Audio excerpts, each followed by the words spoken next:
بسم اللہ الرحمن الرحیم۔ میں ہوں ملک محمد علی، پروگرام بات سے بات ملک محمد علی کے ساتھ۔ پاکستان کی سیاست کے اندر کس وقت کیا کچھ ہو جاتا ہے کچھ کہا نہیں جا سکتا۔ اب بانی تحریک انصاف نے پاکستان کے آرمی چیف کو ایک خط لکھا ہے اور اس میں مختلف تجاویز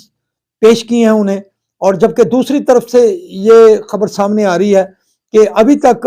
کسی کو کوئی خط نہیں ملا۔ بہرحال آج کے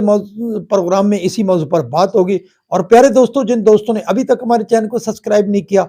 برائے مہربانی وہ ہمارے چینل کو سبسکرائب بھی کریں، لائک بھی کریں اور شیئر کریں۔ اور ہم بات کر رہے ہیں بانی تحریک انصاف کی۔ بانی تحریک انصاف سے ملاقات کے بعد ان کے وکیل نے فیصل فرید چودھری نے آ کر بیان دیا کہ بانی تحریک انصاف نے آرمی چیف کو خط لکھا ہے، جس میں انہوں نے 8 فروری کے الیکشن کے حوالے سے بات کی ہے کہ دھاندلی زدہ الیکشن، اور دوسری طرف 26ویں آئینی ترمیم کے حوالے سے بات کی گئی ہے، اور یہ بھی کہا گیا ہے کہ ججز کے حوالے سے بھی بات کی گئی، اور دیگر جتنے ایشوز تھے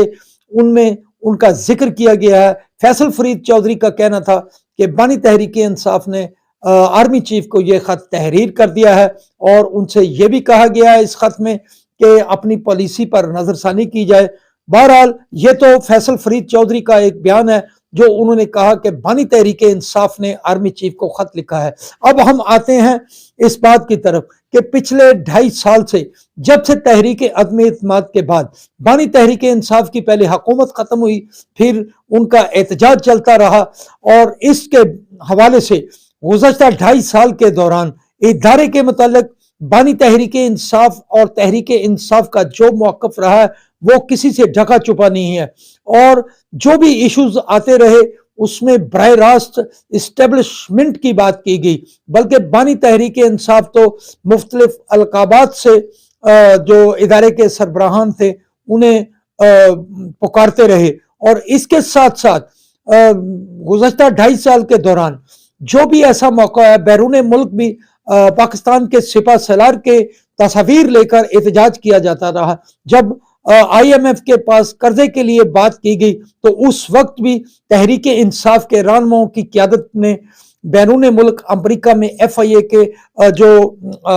FBI کا دفتر تھا اس کے سامنے مظاہرہ کیا، اور اس میں بھی آرمی چیف کی تصاویر تھی۔ اس کے علاوہ بھی جو بھی ایسے کچھ عناصر تھے وہ پاکستان آرمی کے حوالے سے بات کرتے رہے، بلکہ آرمی کے متعلق جس قسم کی ٹرولنگ سوشل میڈیا پر کی جاتی رہی اور جو کچھ ہو رہا ہے یہ بھی کسی سے ڈھکا چھپا نہیں۔ اس تناظر میں اب تحریک انصاف کے بانی کی طرف سے آرمی چیف کو خط لکھنا، اب تو یہ ادارہ ہی بہتر سمجھتا ہے کہ وہ اس خط کا کیا جواب دے گی اگر وہ خط ادارے تک پہنچتا ہے۔ بہرحال ذرائع کا تو یہی کہنا ہے کہ ابھی تک کسی کو کوئی خط نہیں ملا۔ بہرحال جو تحریک انصاف کا گزشتہ 2.5 سال میں ایک ادارے کے متعلق جس کو خط تحریر کیا گیا موقف رہا ہے وہ کسی سے ڈھکا چھپا نہیں۔ بہرحال اب آنے والے چند دنوں میں یہ بات بالکل واضح ہو جائے گی، کیا بانی تحریک انصاف نے کس بنیاد پر خط لکھا، کیا بانی تحریک انصاف مایوس ہو چکے ہیں کہ انہوں نے خط تحریر کیا، کیونکہ بانی تحریک انصاف جب اقتدار میں تھے تو وہ اس وقت بھی اپنے مخالف سیاستدانوں سے بات کرنا پسند نہیں کرتے تھے، اور اب بھی جب مذاکرات ہو رہے تھے خود بانی تحریک انصاف نے مذاکرات شروع کیے، لیکن ڈراپ اور جو مذاکرات کا معاملات تھے وہ بھی تحریک انصاف نے خود ختم کر دیے، اور کہا جاتا رہا کہ ان حکومت والوں سے بات نہیں ہوگی کیونکہ حکومت کے ہاتھ میں کچھ نہیں، بات صرف ان سے ہوگی جن کے ہاتھ میں سب کچھ ہے۔ بہرحال بانی تحریک انصاف کا خط تو ایسی ہے جیسے لکھے جو خط تجھے جو تیری یاد میں۔ سلام پاکستان، سلام اوورسیز، اللہ حافظ۔